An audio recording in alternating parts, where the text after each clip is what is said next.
नमस्कार दोस्तों, आज पढ़ने वाले हैं 10th क्लास की एक बहुत ही प्यारी सी पोम और इस पोम का नाम है फायर एंड आइस।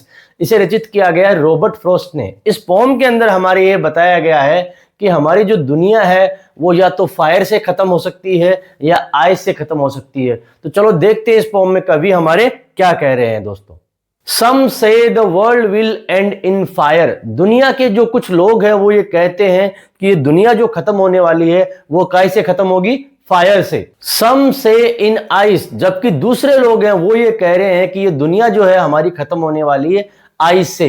यहां फायर का मतलब फायर नहीं है और आइस का मतलब आइस नहीं है, तो क्या मतलब है ये भी जानेंगे आगे। From what I have tested of desire, poet यहां पे कह रहा है कि जितना भी मैंने डिजायर को, इच्छाओं को टेस्ट किया है उसके अनुसार मैं अपने कंक्लूजन पे पहुंचा हूं, अपने निष्कर्ष पे पहुंचा हूं। वो क्या निष्कर्ष है देखते हैं। I hold with those who favour fire, मैं उनके साथ में होल्ड कर रहा हूं, उनको सपोर्ट कर रहा हूं जो किसको फेवर करते हैं? फायर को। तो उसका मतलब पोइट ये कह रहा है कि ये दुनिया जो है मुझे लगता है फायर से यानी आग से यानी डिजायर से यानी इच्छाओं से खत्म हो सकती है दोस्त। अगले स्टेंजा में कहा गया है but if it had to perish twice, perish का मतलब डिस्ट्रॉय होना, खत्म होना, ट्वाइस यानी दो बार।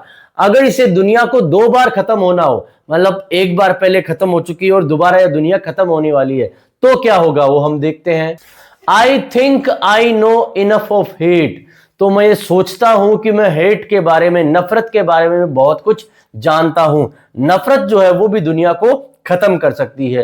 देखते हैं नफरत के बारे में क्या कहा जा रहा है। To say that for destruction ice, destruction के लिए आइस जो है, ये जो आइस है बर्फ है, बर्फ का मतलब हम दोनों के बीच में, हम लोगों के बीच में, दुनिया के लोगों के बीच में जो नफरत है वो भी क्या है हम लोग जानते हैं। इज ऑल्सो ग्रेट, आइस जो है वो बहुत ही पर्याप्त है, बहुत ही महान है और वो जो है हमारी जो नफरत है वो दुनिया को कभी भी खत्म कर सकती है दोस्तों। एंड वुड सफाइस, सफाइस का मतलब सफिशिएंट, इसका मतलब आइस जो है वो भी दुनिया को खत्म करने के लिए सफिशिएंट होगी। तो इस कविता में हमारा पोइट कह रहा है कि दुनिया या तो फायर से खत्म होगी या आइस से खत्म होगी।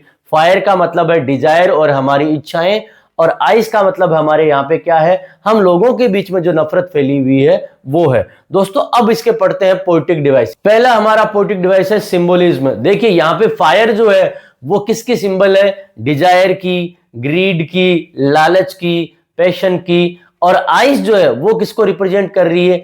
हेट्रेड को, नफरत को, कोल्डनेस को और इंडिफरेंस को। इनको ये आइस और फायर जो है वो रिप्रेजेंट कर रहे हैं दोस्तों। इस पोएम में अलिट्रेशन का प्रयोग भी किया गया है, जैसा कि आप देख सकते हैं।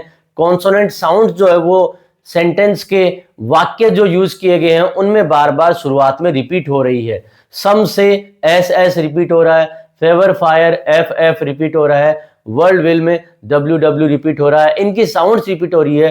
तो ये हो गया है हमारा अलिट्रेशन। इस पोएम में एनाफोरा का यूज भी किया गया है क्योंकि हमारी जो शुरुआत की लाइन है सम से उसमें रिपीट हो रहा है।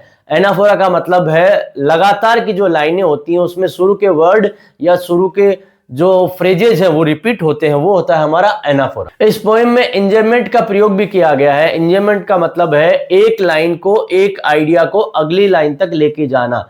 इस पोएम में पूरी में आप देख सकते हैं केवल लास्ट लाइन के बाद में फुल स्टॉप है, तो मतलब पूरी पोएम एग्जांपल है इंजयमेंट। यहाँ पर्सोनिफिकेशन का यूज भी किया गया है। पर्सोनिफिकेशन का मतलब चीजों को मानव की तरह ट्रीट करना। फायर और आइस जो है वो दुनिया को तबाह कर सकते हैं, उन्हें ह्यूमन बींग्स की तरह दिखाया गया है जो कि दुनिया में कुछ भी कर सकते हैं।